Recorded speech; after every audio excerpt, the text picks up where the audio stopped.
Olá, sejam todos muito bem-vindos. Estou aqui com o Bruno Barino, Country Manager da BlackRock, uma presença super ilustre, grande amigo aqui da casa. Queria dar as boas-vindas. E cargo novo, né, Bruno? Acabei de completar meu primeiro ano agora, então já sei onde que fica tudo, já sei onde é o banheiro, já sei o que que eu posso falar ou não. Tô bem animado com tudo que a gente fez nesse último ano agora e o que que a gente está conseguindo desenvolver. E queria agradecer pela oportunidade aqui. Vocês são um dos nossos principais clientes, a gente gosta bastante do trabalho que vocês fazem. Obrigado aí pelo convite. Imagina, super honra ter você aqui. Querendo ou não, a BlackRock é uma referência pra gente, a gente é muito próximo da casa. E você brincou aqui do banheiro, trabalhar em multinacional, embora seja diferente, para você nem tanto, né? Você passou por algumas grandes casas aí, se você puder contar um pouco, desde a sua formação carioca, flamenguista igual a mim, graças a Deus, né? Mas você sempre quis mercado financeiro, conta um pouco como foi essa jornada.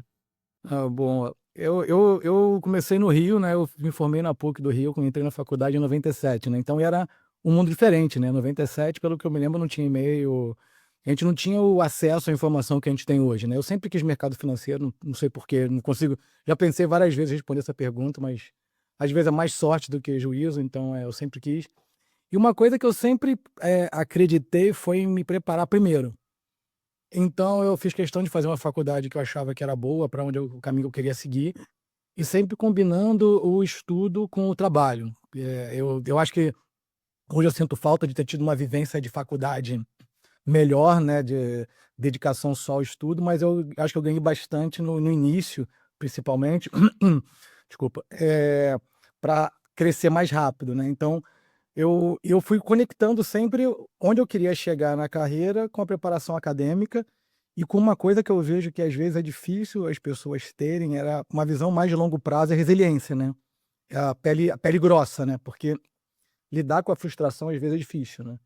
Então eu me formei na PUC do Rio, em 2001, então eu passei grandes blocos de trabalho, por incrível que pareça. Eu passei os meus primeiros 13 anos no HSBC, então eu comecei como estagiário no CCF, que era o banco francês, né, que foi comprado pela HSBC, então eu comecei como estagiário, saí como MD de lá em 2011, 13 anos depois, e depois peguei mais 13 anos no UBS, onde eu consegui também, né, um período longo, né, onde eu passei por várias posições diferentes.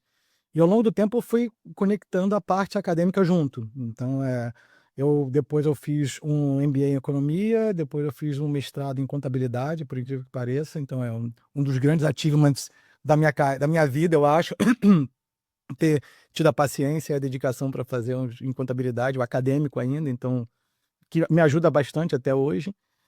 E depois eu fiz na Columbia um MBA executivo também, que foi bastante bom. Então eu fui conectando essas peças e me preparando ao longo do tempo. E lidando ao longo do tempo também com as flutuações, né, porque a vida não é só a parte legal, não é só a parte que você está motivado o tempo inteiro, não é só o trabalho que você gosta de fazer o tempo inteiro, né. Então, às vezes, você ter a resiliência de ter essa visão de longo prazo, de saber onde você quer chegar, faz muita diferença. Então na minha carreira como um todo eu fui combinando isso, né, e até agora eu acho que está indo, né, eu vejo muita gente que ficou para trás, muita gente que foi para frente, muito mais do que eu. Eu acho que também uma coisa que é importante é você estar feliz com a sua jornada, né, então eu sou feliz com a minha, fico feliz pelos meus amigos que conseguiram evoluir muito mais do que eu, também eu acho que alguns que não evoluíram tanto, que são felizes também, são histórias legais, né, então essa combinação de fatores, eu acho.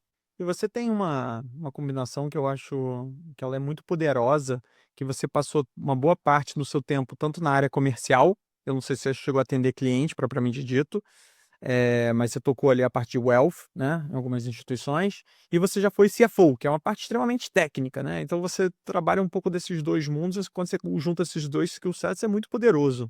Cara, eu uso muito, todo dia eu falo com os meus amigos, eu falo sempre isso, o quê? Se você for olhar, várias cadeiras, de várias empresas está o CFO lá em cima. Porque se você conseguir usar as ferramentas, o conhecimento que você tem para agregar mais valor numa posição de finanças, você consegue fazer o planejamento estratégico mais sólido, você consegue negociar um M&A conhecendo, a fundo como que isso vai impactar um balanço, um PNL. Então, você vê o mundo de um outro jeito. Eu olho para as coisas, eu digo assim, eu gosto muito de trabalhar com cliente, eu gosto muito de gerar negócio, de fazer negócio. Eu acho que eu consigo ver as coisas de um ângulo diferente, muito pelo treinamento e experiência que eu tive como CFO. Eu acho que vai meio que connecting, né? Tudo que você vai aprendendo ao longo da vida, eu vejo muito na experiência que eu fui tendo ao longo dos anos, algumas oportunidades que eu tive aparecendo. É bem interessante mesmo. E agora esse novo desafio da BlackRock, o que te encantou aqui? Porque eu sei que é uma cadeira difícil. É complexo. Eu conto sempre essa história do como que foi, né? Eu lembro, eu estava num evento e eu recebi no LinkedIn uma mensagem da Searcher, da BlackRock, falando: olha, a gente está fazendo um processo para escolher o novo CEO da BlackRock no Brasil. Te interessa em conversar? E eu uso sempre isso com a equipe para explicar como. Quando a BlackRock liga, você atende. Você pode não fechar o deal, você pode não aceitar a proposta de emprego, você pode não fechar nada. Mas é muito difícil a BlackRock ligar e você não pegar o telefone, entendeu? E não conversar. Então, aí isso serve para tudo, seja para você fazer uma proposta de emprego, seja para você estar no buy side, no sell side. Então, isso é um proxy do que a BlackRock é hoje. Na última semana eu estava lá numa série de reuniões e realmente, se você for pensar nos pilares que a BlackRock tem na parte de gestão, né, que é o mais conhecido, né, que a gente divulgou agora 13,5 tri de dólares de gestão. Aí você pega o segundo pilar grande de tecnologia, né, que tem o Aladdin, o eFront, Breaking, que a gente colocou, né, que tá na parte de gestão, né, de ativos tradicionais e alternativos. E o último de Financial Advisory, que é o que a gente trouxe para o Brasil esse ano agora, com o mandato que a gente fechou com o governo do estado do Paraná e está para anunciar mais alguns. Você não tem um player que tem esses pilares, que combina. É que eu não posso dar o número do detalhe do Aladdin, mas o Aladdin tem um data lake, por exemplo, que a gente usa para fazer gestão de ativo sistemático de 25 anos, que a gente gera alfa na ferramenta. É impressionante como você vê a ferramenta trabalhando, né? Acho que vale explorar um pouco melhor aqui pro telespectador que não sabe exatamente o que é o Aladdin, porque é uma coisa bem inovadora e a gente tem boas interações com ele. Acho que é legal contar um pouco melhor como funciona. Esse é um bom ponto. O Aladdin tem uma história interessante. Ele começou dentro da BlackRock com uma ferramenta de gestão, como a gente tem outras aqui no mercado, que pega do início do processo, desde a modelagem do portfólio até a liquidação da operação no final, né, reporting, interno da BlackRock, focados em necessidades próprias. Ao longo dos anos, o que aconteceu? As pessoas entravam, saíam da BlackRock, um gestor começava a usar, quando ele saía, ele falava: não, preciso daquele sistema lá para continuar trabalhando. Então a BlackRock começou a receber muito pedido de outsourcing, né, de começar a abrir para fora o sistema. E foi um debate grande em relação a abrir ou não a ferramenta, porque é uma vantagem competitiva que você tinha, né? Que é o core, né, da gestão. Mas depois de um tempo, por isso que volta naquela questão de você ser uma categoria de um, né? Como que você bota as peças, falou: bom, faz muito mais sentido eu ter uma outra vertical de negócios, onde eu ganho escala, tenho mais acesso a clientes e faço um cross-sell maior do que eu ter só para mim, né? Então a BlackRock abriu para o mercado, começou a oferecer e teve um crescimento mais forte depois da crise do subprime nos Estados Unidos, porque ninguém conseguia dar preço no balanço dos bancos. O único que conseguiu dar preço para balanço do banco e depois a BlackRock ganhou o mandato para fazer o inbound dos bancos foi o Aladdin. Então, de lá para cá, é um nível de evolução gigantesco, porque é um outro paradigma. Eu recebo aqueles deals flashes de novos mandatos da Aladdin, 1 tri de dólar, não sei aonde, não sei quantos bi na outra. É uma ferramenta muito poderosa de gestão, que a gente trabalha asset management, óbvio, né? Mas também bancos centrais, seguradoras, tesourarias de banco. É um nível de sofisticação, e agora com machine learning já tem um bom tempo, AI, vai exponencialmente gerando mais valor. Então, para o gestor, ele gera alfa ali. Esses dias eu estava no evento e estava conversando com um amigo: não, eu estou com meu AI aqui, que eu estou criando, que eu estou fazendo isso, estou fazendo aquilo. Eu falei: cara, o Aladdin faz gestão de ativos sistemáticos com 1000 fatores de risco, os nossos atuais, cruzando o mundo todo, 15 mil ações agora, com 3 mil emissores de renda fixa, e joga para dentro entre 150 e 200 fatores novos por ano. Então, é um nível de escala e de capacidade de processamento diferente, entendeu? Então, quando eu entrei na BlackRock um ano atrás, o que eu tinha uma visão diferente do que eu tenho hoje. Então, quando eu entrei, qual que era o meu racional? Eu falei, bom, a BlackRock tem uma posição gigante, um market share muito grande em todos os mercados que têm pools de investimentos relevantes no mundo todo. No Brasil, tem uma posição já boa em nichos. Então, a BlackRock tem uma posição de liderança no mercado de ETF local, tem uma posição de liderança no mercado de... No ETF local, a gente tem mais ou menos 35% de market share. No mercado de BDR de ETF, né, no ETF global, né, que mudaram o nome agora, né, então, do ETF global, a gente tem 80% mais ou menos. Só que você pega o mercado de ETF local, ainda é um mercado de 9 bi de dólares, tem uma indústria de 1 tri 400 de dólares. Aí você vai no BDR de ETF, a gente tem 80%, mas é uma indústria de menos de 1 bi de dólar. E na parte do mercado internacional, cada um fala um número, né, que o Brasil tem de internacional, de 300 e 500, a gente acha que a gente é um top 3, top 4 ali. Mas qual que foi a oportunidade que eu vi? Quando você pega esses pilares, expandir o addressable market na parte de investimentos. Então a gente já está começando a fazer isso agora. A gente começou, depois de 10 anos, a BlackRock, a gente começou a lançar de novo ETF de equity no mercado local. A gente está agora com pipeline para lançar outros produtos nos próximos meses no mercado local também, tanto de fixed income quanto de equities. Então está andando nesse sentido. A gente trouxe esse business advisory que é fenomenal, eu vou falar um pouquinho depois. E essa parte de tecnologia, a gente está agora com 24 dias mais ou menos no pipeline. Demora para maturar, né? Porque imagina, você está trocando o motor do carro, né? Então, tudo que um gestor não quer fazer é trocar um sistema ali enquanto ele está operando, né? Implementação do Aladdin nessas instituições, né? É um processo complexo, né? Que você tem que... Mas tá tendo uma aceitação boa, porque é outro patamar de gestão. E esse business que eu comecei a falar agora do Financial Market Advisor é um que eu gostei muito quando eu vi dentro da BlackRock, porque a primeira coisa que eu vi, eu falei, não, esse business aqui é um business que faz advisory para governo, Banco Central, Ministério de Economia, para mudar a matriz econômica. É um negócio, por exemplo, que fez o projeto todo da Ásia 2030 na Arábia Saudita para mudar, de reduzir a dependência do petróleo. São projetos grandes, complexos, né, e com nível de sofisticação maior. Eu falei, bom, problema grande e complexo é no Brasil, né?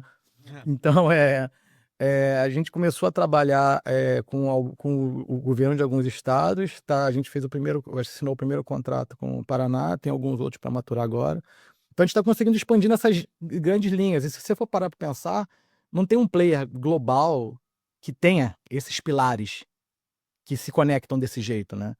Então, imagina, você tem um pilar que é a tecnologia, que faz tudo funcionar.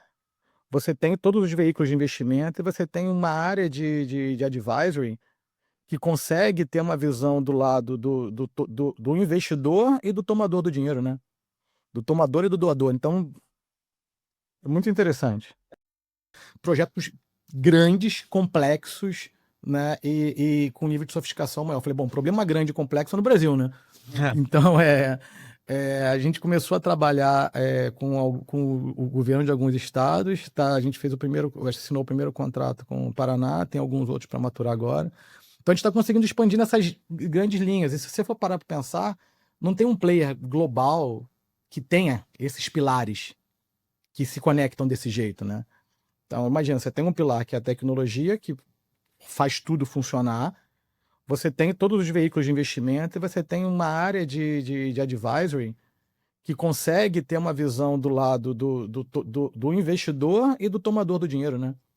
Do tomador e do doador. Então, é muito interessante. Se você olhar a BlackRock, você até falou um número aqui como se fosse nada, né? 13,5 trilhões de dólares. Queria dar um pouco de dimensão do que é a BlackRock, porque você falou sobre esses 3 grandes pilares, né? A gestão de ativos, que eu acho que é a parte mais famosa do grupo, principalmente para cliente, onde as pessoas físicas mais interagem, veículos de investimento, e é onde está esses 13,5 trilhões, né? Uma coisa assim surreal. Se a gente pensar, isso é quase maior do que o mercado financeiro brasileiro inteiro, né? Soma todas as empresas do Brasil, é mais ou menos esse o número.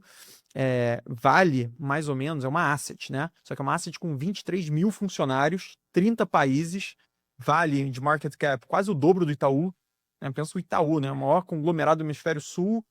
Pô, BlackRock vale mais que o dobro, é uma das dezenas de casas gigantes que tem nos Estados Unidos. Então, realmente, é um modelo muito diferente do que a gente aqui no Brasil tem acesso. Uma asset no Brasil tem 20 funcionários, 30, né? 23 mil. Sabe uma coisa que foi interessante que eu estava vendo na semana passada? A gente divulgou O nosso volume de captação no último quarter foi 200 bi de dólares. Se você for pegar 200 bi de dólares, foi um quarter só. Seria equivalente a uma asset global na top 10. Só um quarter de captação. É bizarro. Realmente é outro bicho, né? Isso que a gente vê, quando a gente vê esse movimento que tem no Brasil agora de consolidação de assets, de alguns negócios, às vezes de multifamily office, de geoescritório, esse negócio é um negócio de escala. É um negócio com o custo cresce, as pessoas estão se especializando mais porque está cada dia mais difícil fazer um trabalho com qualidade e a margem cai. Então, é escala. E tudo é escala. O nosso mantra sempre é escala como você monta. Então, às vezes, a gente perde um pouco até a velocidade para implementar algumas coisas. Então, a gente, por exemplo, voltar a lançar ETFs no mercado local, para a BlackRock, foi um movimento muito relevante. Então, passou um pouco embaixo do radar isso, porque ninguém está de olho em equity no mundo de 15% de juros. Mas a BlackRock voltar a ser ativo nisso quer dizer muito, porque você colocar numa engrenagem dessa um produto novo não é Trivial. não é trivial. Não é trivial. E você, olhando a estratégia global da BlackRock, querendo ou não, o Brasil ainda não é tão relevante, né, perante ao mundo, e você pode olhar isso da forma que for. A gente fala muito aqui, se você somar todas as ações do mundo, o Brasil representa menos 0,5%. 70%, mais ou menos, 60 e poucos, está nos Estados Unidos somente. Isso é muito concentrado. E os números da BlackRock não são tão diferentes desse. Qual que você diria que são as maiores estratégias, as maiores teses da BlackRock global e como elas se encaixam no seu mandato aqui no Brasil?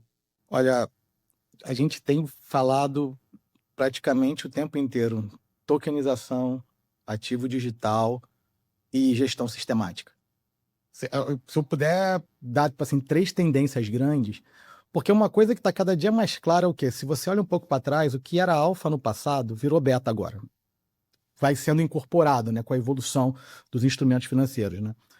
Então, a gente estava falando aqui agora de FDIC, de várias coisas que vocês estão olhando que são mais sofisticadas. Você vê que você está saindo, né? Você tem que ir com uma coisa mais sofisticada para sair do normal, né? Ali, né? Então, tokenização. Ativo digital, eu sempre digo que você pode gostar ou você pode não gostar. É uma realidade. O cliente está alocando. Principalmente depois que o IBIT foi lançado no início do ano passado, a volatilidade já deu uma amortecida grande.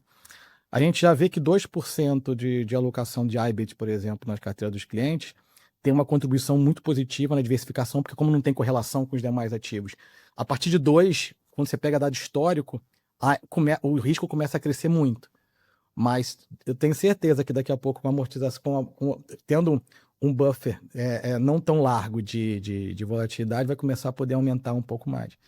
Então tá chegando, ali, o IBIT chegou a bater quase 100 bi de dólares agora de volume.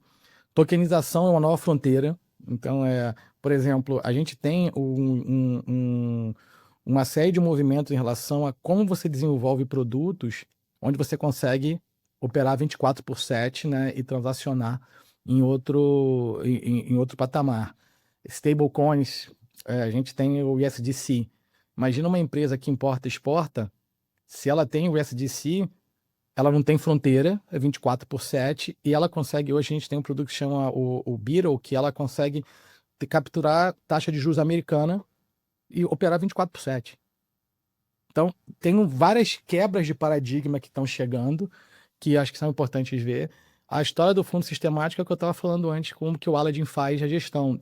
Não tem como comparar o volume de informação que hoje em dia você tem com data lakes estruturados, né, de longo prazo e com fatores de decisão mais robustos, né? Então, porque quando você toma uma decisão, você está tomando com base no que você aprendeu, né, ao longo da sua vida, na sua visão para frente de mercado, né? E você tem um processo seu de... Eu lembro quando eu comecei a trabalhar, cada um tinha a sua planilha, ninguém pode mexer na planilha do cara que era a cor, não sei o quê, tem que estar naquele lado, cada um tinha um toque diferente, né? Você não depende do cara mais. Entendeu? Imagina, você pega a gente hoje tem o screening de todas as ações brasileiras. A gente consegue lançar um fundo a gente está discutindo agora como que a gente faz o seed de um fundo de sistemático de equity Brasil. Imagina você ter uma combinação de 1000 fatores que vão desde dados de balanço da empresa até todos os broker reports da empresa divulgados no mundo todo. Então, você quer saber a visão da Vale combinando todos os broker reports publicados globalmente. Não tem como você competir com isso. Então, a gente tem estratégias sistemáticas como essa que você pode ter um nível maior ou menor de intervenção, né, humana no processo. Mas é uma mudança de profissões, eu acho, que estão chegando. Você falou agora muito sobre algumas transformações de ativos e do modelo que é como a gente opera. E eu me lembro que há 2 anos atrás, antes de você mudar aí para a nova cadeira, a gente teve várias interlocuções aí com a BlackRock e eu entendi que uma das maiores barreiras de entrada para a BlackRock no mercado brasileiro era porque eu acho que o principal ativo, corrija se eu estiver errado, são os ETFs, né? Que O ETF é carro-chefe aqui no Brasil, né? No Brasil e mundo, né? no mundo. O ETF é a evolução. E o ativo, e a gente até fez uma brincadeira falando, pô, ETF é um péssimo nome brasileiro, né? A gente portou o nome americano, traduziu assim da forma mais seca do mundo, né? Nem mudou as letras, Exchange Traded Fund, virou Exchange Traded Fund no Brasil também, para cliente mais do dia a dia do Brasil, investidor tradicional, é complexo você entender o que é Exchange Traded Fund, como que funciona e tal. No final do dia é um conceito até um pouco mais simples.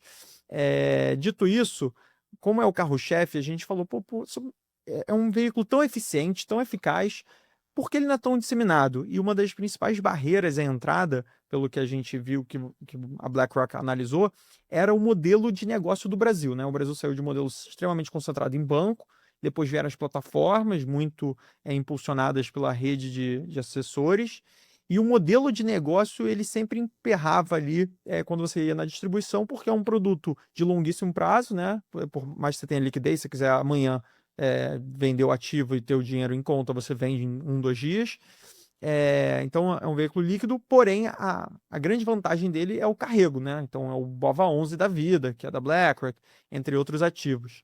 E aí vocês vieram já com como vocês mesmo falam, né, o Aladdin, um grande diferencial são dados históricos, é o data lake, é a quantidade de informação que consegue processar. Vocês trouxeram um pouco desse know-how e tentaram importar para o Brasil de como as assessorias deveriam evoluir. Vocês foram bem importantes aqui na nossa jornada. E eu queria que você contasse um pouco como que essa divisão funciona e como tem sido o mandato de vocês trabalharem todo esse know-how lá de fora aqui para o Brasil. A gente tem essa área que você mencionou agora, que se chama de consulting, que ela tem. Como o nosso cliente é o B2B, né? Então a gente não está indo no cliente final, que a gente fala na pessoa física, né? A gente tem cliente direto, que é o institucional, né? Mas os nossos clientes, indo aqui no mercado brasileiro, são vocês, são os bancos, são os multifamily offices, são os single family offices. Então, isso dá para a gente o privilégio de ver globalmente como o mercado está evoluindo em termos de construção de portfólio, em termos de acesso a produtos, demandas. Então a gente consegue conectar isso e ter um nível de inteligência muito grande globalmente dentro de casa. Então a gente traz muito esse conhecimento para cá para mostrar para onde o mercado está indo. Eu sempre falo que às vezes o brasileiro tem uma autoestima muito grande, né? Mas se você for parar para pensar na dinâmica de mercado que a gente tem, muitas das coisas que a gente tem aqui hoje aconteceram em outros lugares e foram implementadas aqui na sequência. A gente pode discutir quanto tempo depois, né? O tempo está cada dia mais curto por causa da tecnologia, né? Volume de informação, mas é a realidade, né? Quando a gente teve essa evolução do nosso modelo de gestão de investimento alguns anos atrás, veio da Charles Schwab, não foi? Então, o que a gente vê é o quê? Esse movimento está chegando no Brasil. Só que para ele se intensificar, eu acho que tem que ter alguns pilares mais bem desenvolvidos, né? Então eu acho que esse push para o fee-based vai ajudar. Eu acho que o modelo de negócio de vocês é o que a gente vê como futuro, como uma coisa mais sustentável, tanto para o cliente quanto para o negócio, porque você tem uma estabilidade, você tira uma série de fatores de atrito ali na mesa, a gente pode discutir sobre isso um pouco mais. Então, essa evolução ajuda o mercado de ETF. O ETF é a evolução. Por que é a evolução? Porque ele dá acesso a instrumentos que as pessoas antigamente não tinham acesso. A oportunidade de investimento que antigamente eram inacessíveis. Então, quando você olha para trás o que aconteceu nos Estados Unidos e Europa, mercados mais desenvolvidos, onde tem um nível de educação financeira já mais sólido, né, há mais tempo, e que as pessoas já têm mais acesso, você vê que aquela barreira de montar alguma estratégia de investimento, o ETF foi quebrando, né? Tanto em termos de custo quanto acesso. Você não podia, tinha o mínimo de algumas estratégias era $1 milhão, $5 milhões, $10. O ETF vai derrubando esses muros e por um preço muito menor. Quando você vem para o Brasil, isso que você falou da ETF é uma coisa que eu sempre falo, que eu falo, vamos sair da nossa bolha e vamos pegar o dentista, o médico, que tem o core business dele ali, né, o trabalho dele, que tem que lidar com o dinheiro dele. O cara vai entrar primeiro, vai comprar um ETF, já é outro ambiente, né? Não é um ambiente que ele entra ali para comprar um CDB ou para comprar um fundo, né? Ele vai no outro. Aí ele vê um monte de código, um monte de percentual diferente, aí ele volta, deixa eu comprar um CDB aqui, uma poupança. Ou então ele tem que fazer o quê? Que eu acho que é o movimento mais correto e sólido. Pedir ajuda para quem sabe. Como vocês aqui, que vão fazer o quê? O trabalho de advisor para falar para ele, olha, você ganha dinheiro na sua profissão. Deixa eu te ajudar de um jeito sólido aqui a tomar conta da sua vida financeira. Então, é aí que a coisa vai se conectando, né? E por que eu acho que o ETF vai chegar num ponto que chegou fora? É questão de tempo, a questão é quando, não é como. É como que a gente tem. Aí posso falar um pouco como que a gente tem feito. Porque a partir do momento que você começa a discutir com o cliente, todas essas estatísticas que a gente está saindo de consulting aqui, não sei se você lembra das últimas que a gente vê aqui, falam isso. Quando você começa a trazer para o cliente quando você tem uma carteira estável, bem montada, de médio e longo prazo, no modelo de fee-based, você já está ali, já tá alinhado quanto cada um vai ganhar, qual que é o objetivo, qual que é o retorno de cada um, você começa, primeiro que você tem mais escala no seu negócio, né? Porque o operacional é diferente, o nível de interação com o cliente para discutir a parte mais burocrática é diferente, você ganha muito mais escala, seu account load aumenta, né? E esse nível de interlocução muda. Você tem mais tempo para discutir com ele sobre como os objetivos de vida, qual que é o tipo de planejamento sucessório que ele tem. Você entra em aspectos que você precisa conhecer mais dele e ao longo do tempo a sua discussão sai de bater o CDI do mês.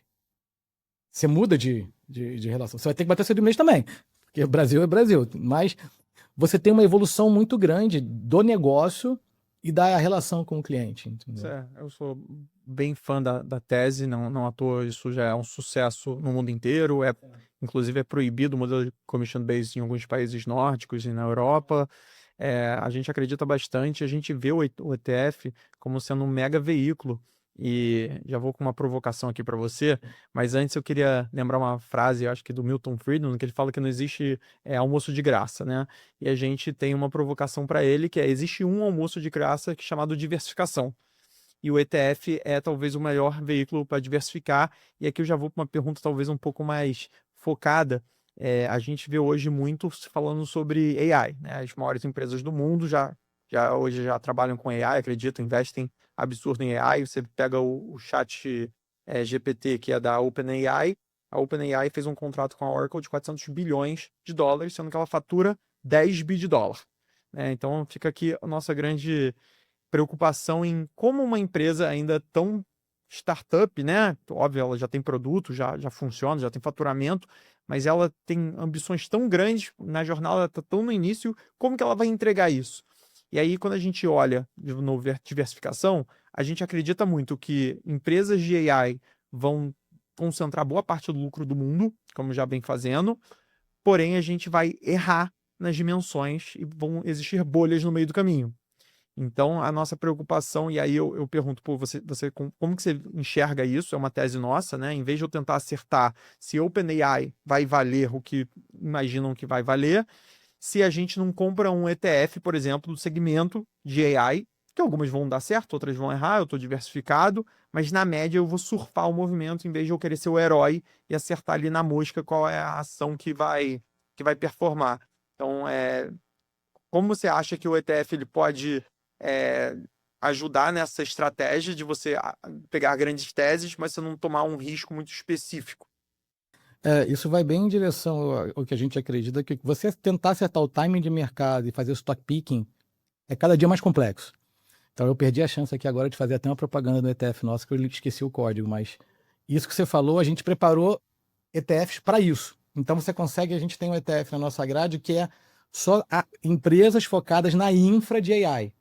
Aí você tem empresas focadas na parte de software de AI. Então você consegue segmentar a estratégia de acordo com o que você tem de tese de investimento, né? Então, o ETF é para isso. Você consegue já ter a estratégia pronta. Então, você consegue gerar o alfa usando esses building blocks na alocação, na diversificação. É exatamente isso. Um dos segmentos de clientes nossos que mais cresce são assets. Por quê? Imagina que ele tem uma tese de Japão. Em vez de ele montar uma posição, ele compra ETF Japão, single country. Então, é um dos clientes que mais tem usado ETF, porque é mais eficiente, mais líquido, mais transparente. Então, ele foca mais na parte de research e de entender como ele monta o portfólio, vai usando a eficiência dos instrumentos, que é exatamente a tese como um todo, né? A história da bolha do AI é interessante falar. A nossa tese aqui é o quê?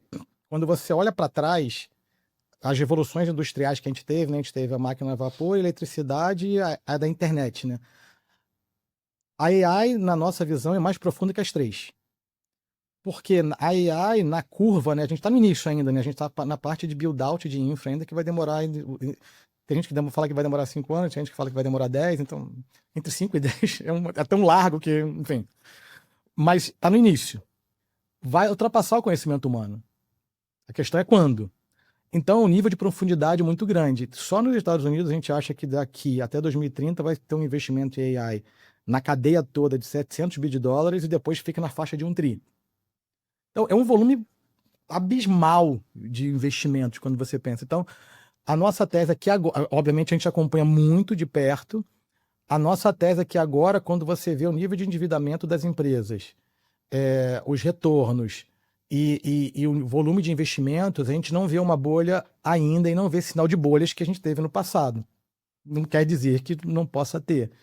Mas, por enquanto, a gente acha que é um movimento ainda que está bem saudável. Tá? Mas é tudo muito novo, né? Como cada vez que você olha uma coisa, você não sabe, né? O nível de inovação que você vai ter na parte de medicina.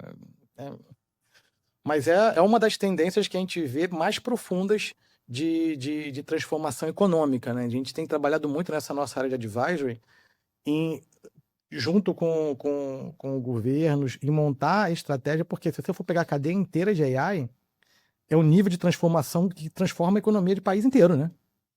Então, é bem interessante. E a gente vai montando os veículos, os produtos de investimento para isso, né? Foi o que a gente fez com o Bitcoin, trazendo para o mercado. O Bitcoin é interessante, que é o quê? O Bitcoin tem vários milestones, né? Um dos maiores foi quando lançou o primeiro ETF, o IBIT. A gente achava que que ia acontecer? A gente achava que quem não estava comprando Bitcoin iria comprar. Mas o que aconteceu? 70% do fluxo inicial foi de gente que já comprava nos exchanges e quis incluir no portfólio dele no mercado regulado. E movimentou. A gente teve agora uma matéria que a gente soltou que a gente converteu 3 bi de dólares recentemente de grandes holders de Bitcoin para dentro do ETF. Nossa. Então, essas mudanças estruturais estão acontecendo muito, muito profundamente. E essas mudanças naturalmente geram oportunidades e geram também riscos. Qual que você diria que são os maiores desafios que a BlackRock, talvez no mundo, ou você aqui no Brasil, sente para o negócio, para você atingir os objetivos da companhia? O Brasil, primeiro que eu acho que o primeiro objetivo que eu pessoalmente tinha foi aumentar o conhecimento interno sobre potencial de Brasil, como montar nosso negócio, como desenvolver grade de produtos, onde a gente consegue competir, onde a gente não consegue competir. Às vezes é mais difícil você decidir, não, aqui, cara, que eu não vou. Porque você não pode fazer tudo, e então você tem que decidir, né? Onde você tem capacidade de gerar valor ou não. Então eu acho que essa primeira jornada a gente conseguiu fazer junto. A gente fez um trabalho grande, a equipe trabalhou bastante para mostrar, olha, tem muita oportunidade, né? Muitas das vezes eu falava assim, não, a gente não consegue destravar o Brasil. Eu falei, cara, você está jogando waterpolo. Você está ganhando no waterpolo. Só que o Brasil você tem que jogar futebol, o campo é muito maior. Então não adianta você jogar waterpolo e reclamar que não está ganhando o Brasileirão, entendeu? Vamos jogar o Brasileirão. Se você for jogar o Brasileirão e não ganhar, tudo bem, aí eu aceito, né? Então eu acho que tem um espaço de mercado que é dos bancos locais cativos. Você não vai tomar deles. E, sinceramente, tem mandatos que não é para a gente ter mesmo. Eu não acho que faz sentido a gente ter mandato gigante de fixed income para cobrar 1 basis point. Assim, não acho que faz sentido. Então a gente está definindo muito onde jogar. Então eu acho, por exemplo, que ETF de Fixed Income não faz sentido a gente não ter, a gente vai já está trabalhando, a gente vai ter que chegar lá nessa jornada. Vocês estão olhando de Fixed Income? A gente tem que ter o padrão, tem que ter os básicos que a gente já tem agora dos imãs da vida, os building blocks básicos que a gente não tem ainda. A gente tem essa posição de liderança de ETF local focado no BOVA. O BOVA é um dos instrumentos mais líquidos, né, da Bolsa, né? Então, e tem o que você... É impressionante, esses dias eu fui conversar com um banco cliente nosso, a quantidade de operações que se faz em cima do BOVA, de arbitragem, destrói basket, assim, é muito interessante ver. É muito interessante. A necessidade de gerenciar isso não é. Então, mas eu acho que o mercado de cliente institucional, a gente vai trabalhar, a gente está começando já a aumentar a nossa oferta. Feeder Fund Offshore. Está tendo muito RFP no mercado, está tendo muita demanda. Obviamente, eu não acho que os clientes institucionais, no mundo que a gente tem de nível de taxa de juros brasileira, vão chegar nem perto dos 10% lá, regulatório que eles têm. Mas se eles ficarem no 2 a 5 ali, que a gente vê que praticamente todos estão ficando ali, já é um addressable market muito maior do que o que a gente tem em outros produtos, né? Então, isso a gente está expandindo. Então, tem uns pedaços, uns slots de mercado que dá para a gente competir bem. E, junto com isso, a gente tem que trazer o que gera a diferenciação. Então, de novo, o sistemático, a gente tem que trazer para cá. A gente já tem uma grade grande internacional, que tem tido muita atratividade, a gente vai ter que trazer mais. Toda a nossa grade de alternativos, ano passado, a BlackRock fez a compra da HPS, de crédito privado, e o Global Infrastructure Partners, né, que é de infraestrutura. Então, a gente está trazendo cada vez mais aqui as soluções de investimento desses negócios que a gente comprou para o Brasil. A gente está começando agora um fundraising para o Global Infrastructure Partners, por exemplo, que vai ser o funding para esse negócio que a gente anunciou agora de 40 bi de dólares no data center global, né, que a gente acabou de fechar. Então, tem muito... Eu acho que a gente está definindo muito bem onde jogar. Então, primeiro, terminar de montar os building blocks básicos, né, de ETF no mercado local. Tem alguns ETFs que eu acho que a gente tem que trazer, que trazem mais inovação e eficiência de buffer, de covered call, coisas mais novas.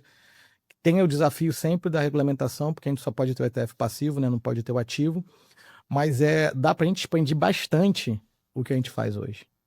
E quando você fala sobre essa cadeia de produtos, eu não sei se é intencional, justamente por vocês escolherem onde vocês querem jogar, mas a gente sente falta de produtos isentos, porque são mais para pessoa física. E eu acho que vocês olham mais institucionais. Isso é uma coisa que tem discussão lá? Eu acho que é uma evolução, só que montar alguns negócios desse do zero é muito complicado. E além de ser complicado, em alguns casos eu não vejo a vantagem competitiva que a gente vai ter. O quanto que a gente pode competir ou não. Então, quando a gente pega o nível de profundidade de alguns players têm hoje para gerir veículo isento, ou a gente faz uma compra de um player muito bom, já para trazer pronto, ou então a gente montar do zero, do research ao final, tem um tempo de maturação muito longo, eu acho. Isso é legal, porque tem dois aspectos que a gente pode explorar aqui. O primeiro embora a BlackRock ela crie veículos para institucionais, normalmente pessoa física tem acesso, que é uma coisa rara, né? Empresas que fazem algo institucional, dificilmente uma pessoa física tem o mesmo produto nas mesmas condições. Eu acho que isso é um mega diferencial, né? Qualquer pessoa pode ir lá e comprar boa parte dos veículos da BlackRock como se fosse um grande banco.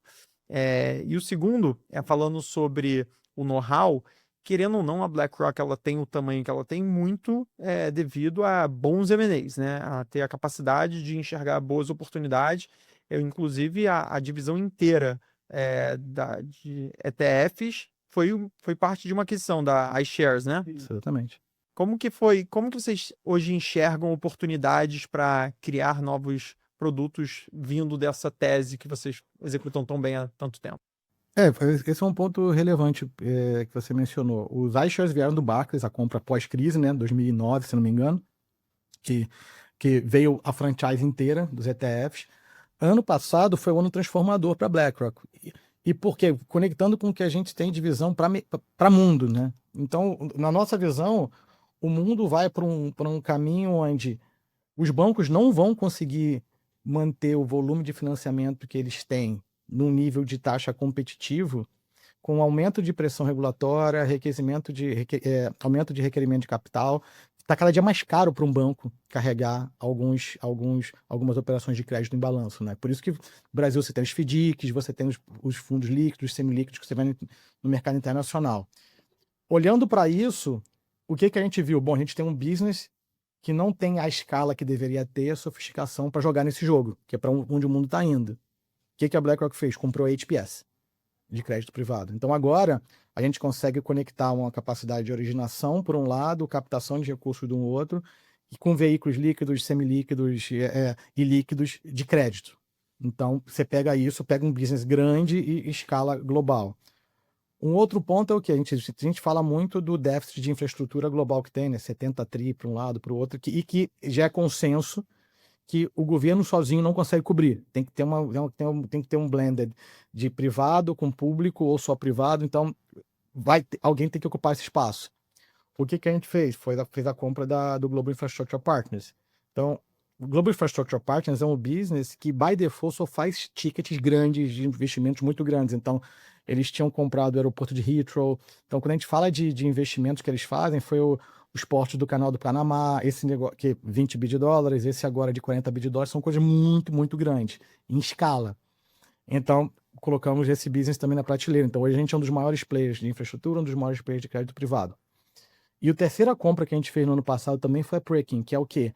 É um provedor de preços, de dados de mercado, de ativos não listados. Por quê? Se você for parar para pensar, o que o ETF é? O ETF, de novo, voltando ao que eu tinha falado no início, né? O alfa de ontem virou beta, virou índice, virou ETF. Virou ETF, é o que você falou. O cara do varejo com R$10 compra. Então você deu acesso a um custo extremamente baixo, porque é a escala, entra na escala. A jornada que a gente vê acontecendo é o quê? Você tem toda essa parte de alternativos. Quando você junta o que a gente comprou mais o Preqin, a jornada é indexar o alternativo. Se você conseguir criar um modelo onde você indexa o mercado de alternativos, você abre produtos hoje que o cara tem que ter $1 milhão, 5, 10, para todo mundo. Então é um outro nível de escala e de acesso. E um outro movimento que eu vejo pouca gente falar aqui em relação a isso é o quê? O 401k, a aposentadoria dos americanos, está na jornada para começar a comprar esse tipo de ativo. Que faz todo sentido. Você está falando de um passivo de longo prazo, né? Então ele pode ter isso na carteira. Então imagina você ter um mundo onde o 401k pode comprar. Você tem demanda por investimento de um lado, 70 tri de dólares. Tem gente que fala que 70, tem gente que fala assim, não importa, é dinheiro. É dinheiro. Então você tem demanda por um lado, e aí você tem o funding, o passivo do outro. Então você tem o bolso do 401k, você tem todo mundo hoje que não tem acesso, que vai poder entrar. Então você leva um benefício para o investidor tremendo, porque tem acesso a mais alternativas de investimento que antigamente não tinha, um custo melhor, e a demanda. Então a coisa vai casando, entendeu? Essa é a jornada que a gente vê. Então, só que tem coisas que não adianta você montar do zero. O J-Curve é muito longo, você queima PNL por muito tempo até chegar. E eu acho que o que eu vejo de responsabilidade quando você está numa empresa grande como a nossa, quando eu vejo alguém tocando um business desse, o que eu acho? Você não precisa reinventar nada. Imagina o nível de inovação que já tem dentro de uma BlackRock da vida, de vários players, todos os players globais, né? Eu acho que o segredo tem que ser o quê? A gente tem que ter como missão trazer inovação, sofisticação para o mercado local. Como que você traz o que tem? Você tem que, obviamente, entender muito bem o mercado local, ver o que tem de oportunidade, ver a oportunidade que pode aparecer, né? Tanto a existente quanto a que pode aparecer, ver, bom, o que eu tenho indicado de coisa nova que faz sentido? Essa área de Financial Market Advisory foi isso. Quando a gente começou a trazer o iBit para cá, foi isso. O Cross-Listing foi isso. Como que eu trago isso de um jeito eficiente para o mercado local? E aí fazer a coisa girar, entendeu? Olhando o mercado global, local, na verdade, a gente está indo para um ano de eleição, um ano que gera muito aflição, mas normalmente quando a gente conversa com um investidor gringo, eles são menos sensíveis do que principalmente os nossos clientes aqui, pessoa física, né? Como que vocês estão vendo aí o panorama de investimento para o Brasil de forma geral? Esse ponto é um ponto interessante. Eu morei fora 2 anos, né? E eu lembro que era muito interessante quando eu ficava um tempo fora e vinha para cá, né? Eu viajava. A visão que você tem de Brasil de fora e quando você está aqui na nossa... É totalmente diferente. É totalmente diferente. Então, o Brasil, pro gringo, tem essa volatilidade adicional que a gente está acostumado, a gente tem os desafios fiscais, tem toda a volatilidade de governo que a gente tem, que a gente tem visto, né? Agora as tarifas pelo menos estão acalmando, né? Está começando a se assentar, mas é um mercado que tem uma profundidade, uma sofisticação e um tamanho que você não consegue desprezar. E quando você coloca com bases relativas com outros mercados e alternativas de investimento, você vê o que está acontecendo agora. Se a gente vê toda a volatilidade política, a eleição no ano que vem, tarifa, e a bolsa onde está, o câmbio para onde está, e mesmo assim com juros a 15, né? Então, a gente vê que tem essas âncoras macro que antigamente norteavam alguns movimentos, você vê que elas estão meio perdidas, né? Não dá para explicar muito bem onde elas estão, né? Então, eu acho que algumas vezes eu penso em Brasil, o Brasil poderia estar numa situação muito melhor com indicadores de desempenho e de endividamento diferente. Mas é muita oportunidade de investimento, é muita oportunidade boa. A gente acabou de fazer a compra do business de energia renovável da Vale por $1 bilhão. Tem muita oportunidade boa. Eu acho que, obviamente, gerar retorno com taxa de juros a 15 mais prêmio de risco é duro, né? É duro. Então, acho que quando a gente tiver no ano que vem, independente do cenário político, combinando uma estabilização dessa volatilidade de tarifas e um movimento de redução de taxa de juros, eu acho que essas medidas que o governo está tomando agora também de incentivo ao desenvolvimento imobiliário, liberando mais funding, que é um multiplicador grande, né, econômico, acho que a gente vai começar a pegar um trend de crescimento maior. Mas até lá vai ter muito buraco na estrada, né? Então, tá muito incerto ainda. O Lula já falou que vai, né? Mas tem muito buraco na estrada ainda. Essa é muito sensível, né? A gente vê, se você pegar começo do ano, como que estavam as pesquisas, e com um pouco querendo ou não, existe uma campanha, né, já rolando nos bastidores, mas ainda não é oficial. E essa campanha já teve as mudanças que teve para agora, né? As pesquisas já são totalmente diferentes do começo do ano. A gente imaginar que ainda tem muito chão pela frente, né? Quando começar as campanhas eleitorais. Tem muito tiro ainda para tomarem, para darem.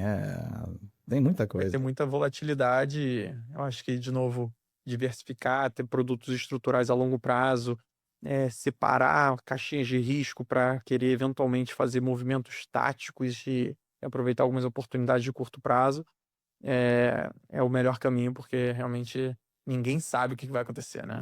Ficar tentando sentar. Por isso que, por exemplo, o trabalho que vocês fazem eu gosto muito, que é o quê? É estruturado, você divide melhor as estratégias. O cliente não pode ter surpresa. Você não quer surpresa, imagina, eu fico imaginando, você não quer ter surpresa, né? Você tem que saber onde você está andando e o que você está fazendo, né? Então, as pessoas às vezes esquecem, né? Mas se você for voltar em dezembro, tinha gente que falava que o dólar ia bater 8, tava 6, né? Depois, e não era totalmente impossível o dólar bater 7 ou 8 se você visse de onde a gente estava, né?